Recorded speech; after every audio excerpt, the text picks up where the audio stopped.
Mon podcast IMO. Bienvenue dans ce nouvel épisode de Mon podcast IMO, le seul podcast quotidien, 7 jours sur 7, sur l'actualité de l'immobilier, avec chaque jour un nouvel invité. Et aujourd'hui, je reçois Stanislas Couteau. Bonjour Stanislas. Bonjour. Vous êtes cofondateur de Bookeflat. Ça existe depuis 2004. Vous êtes spécialisé à Paris, dans la région parisienne, dans la location de meublés haut de gamme. Et on est bien d'accord qu'il ne s'agit pas d'Airbnb, c'est pas pour les vacances, c'est bien pour y habiter. Oui, alors c'est pour des locataires qui viennent vivre à Paris pour des périodes d'1 an, 18 mois en moyenne, c'est la durée d'une location chez nous. C'est des appartements qui sont prêts à vivre, donc meublés, et qui accueillent soit une clientèle de locataires étrangers qui viennent d'Europe ou du reste du monde comme expatriés, soit une clientèle française, parisienne, de gens qui font des travaux, qui divorcent, qui viennent de province pour faire des études ou une mission. Donc une clientèle à 70% française et à 30% étrangère. Alors il y a quelque chose qui est très intéressant en ce moment, que vous avez constaté, parce que vous avez mon poste d'observation avec Bookeflat, c'est la baisse des loyers sur le premier semestre 2021. Alors on précise bien, des loyers dans le locatif meublé. Oui, alors on a remarqué une baisse globale des loyers de l'ordre de 4%. Je pense qu'elle peut être plus importante sur certains biens. En fait, ce qui s'est passé, ce qu'il faut comprendre, c'est que tout d'un coup, à partir du moment où il y a eu la crise du Covid en 2020, l'offre est devenue plus importante que la demande. Et ça, c'est assez inédit, c'est du jamais vu à Paris. C'est-à-dire que tout d'un coup, il y a eu plus d'appartements sur le marché que de demandes locatives. Alors, pourquoi ? D'abord parce que tous les appartements, justement, Airbnb sont revenus sur le marché de la location meublée classique.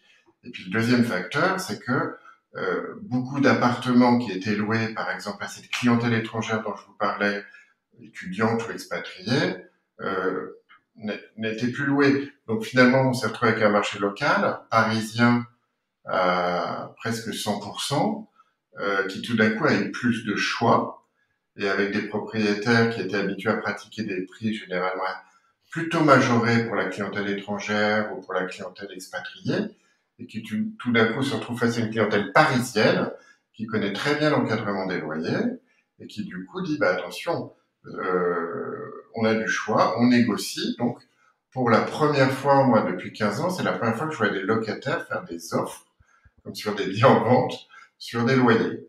Voilà, d'où la baisse des loyers qui peut aller jusqu'à 10-15% dans certains secteurs.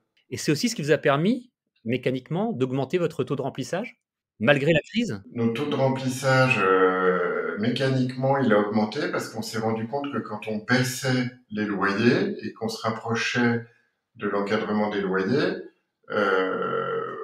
on arrivait à très bien louer les appartements. Donc c'est un peu un paradoxe.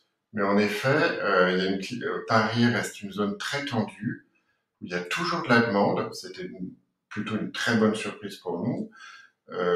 Et on a pu louer des appartements, même pendant la crise du Covid. Est-ce que je dois comprendre, Stanislas Couteau, que vous avez loué aussi à une nouvelle clientèle, c'est-à-dire à des gens qui sont parisiens et qui vont rester plus d'1 an ou 1 an et demi ? Oui, parce que aujourd'hui, il y a beaucoup de jeunes actifs, par exemple, qui préfèrent louer un meublé soit seul, soit en couple. On sait qu'il y a beaucoup de couples et de célibataires à Paris, et qui vont louer un meublé pendant 1 an, voire 2 ans. Généralement, c'est un peu le temps dans lequel ils se projettent dans leur mission professionnelle. Il y a plus de mobilité, surtout chez les jeunes actifs. Ils peuvent changer de ville, ils peuvent changer de pays. On a vu qu'avec la crise du Covid, la mobilité était grandissante. Donc un meublé, ça répond à leurs besoins, c'est générationnel. On loue un meublé, on n'a pas acheté les meubles, on n'a pas acheté l'électroménager, on a des prix qui sont plutôt en baisse.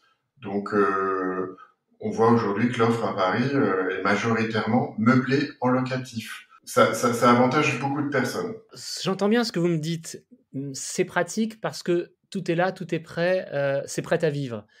Mais d'un autre côté, du coup, est-ce qu'on se sent vraiment chez soi quand on n'est pas dans ses propres affaires? C'est peut-être aussi parce que vous travaillez sur un marché haut de gamme que donc c'est bien meublé que ça peut fonctionner? Oui, alors c'est tout le challenge. Nous, avec Bookeflat, c'est dans notre ADN. Donc on a toujours proposé des appartements prêts à vivre dans lesquels nous, on habiterait. On en refuse plus qu'on en prend dans notre portefeuille.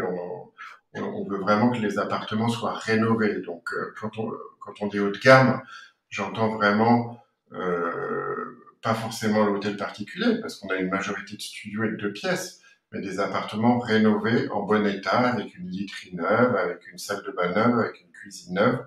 Parce que quand on vient de l'autre bout du monde et qu'on arrive à Paris, aujourd'hui, c'est ce qu'on veut avoir. On est habitué à certains standards. Et depuis 10 ans, les propriétaires ont fait beaucoup d'efforts. Ça a été vraiment une révolution avec Internet, les photos, les visites virtuelles. Aujourd'hui, on peut même réserver à distance. On a 10% de nos locations qui se font à distance. Ça grandit et il faut pas qu'il y ait de mauvaises surprises à l'arrivée. Donc, c'est le minimum aujourd'hui de pouvoir se sentir bien dans les meubles des autres et d'autres propriétaires. Et alors, en conclusion, est-ce qu'on peut dire que le locatif meublé est une bonne affaire à l'heure actuelle et dans les temps qui viennent, aussi bien pour les propriétaires que pour les locataires? Alors oui, c'est une bonne affaire pour les propriétaires parce que c'est un bon plan B pour ceux qui étaient en location saisonnière et qui tout d'un coup se retrouvent sans touristes. Donc on leur apporte aussi des locataires finalement assez proches des rendements qu'ils pouvaient espérer en location saisonnière. Pour des propriétaires en location vide, on sait qu'il y a quand même des loyers qui sont de 15 ou 20% majorés, donc c'est pas du tout insignifiant. Et ensuite, c'est une niche fiscale, donc on peut défiscaliser ses revenus locatifs pendant 10 ans en payant 0 impôt. Donc le meublé aujourd'hui, c'est encore très attractif. Pour les locataires, c'est une façon de trouver un logement et de s'installer en 15 jours sans meubler un appartement, donc c'est quand même très pratique. On n'est pas les seuls sur ce marché, mais voilà, il y a une offre qui se développe. Donc je dirais que c'est dans l'air du temps. Merci beaucoup pour ces infos, cette analyse. Vous nous avez appris beaucoup de choses aujourd'hui. Merci Stanislas Couteau. Merci à vous. Je rappelle que vous êtes cofondateur de Bookeflat et que donc vous louez des appartements meublés haut de gamme en location longue durée pour 1 an, 1 an et demi, voire peut-être un petit peu plus maintenant à Paris et en région parisienne. Et mon podcast IMO, on se retrouve tous les jours sur toutes les plateformes de podcast. C'est gratuit, vous pouvez vous abonner, vous pouvez le partager, puis le commenter. À demain pour une nouvelle interview. Mon podcast IMO.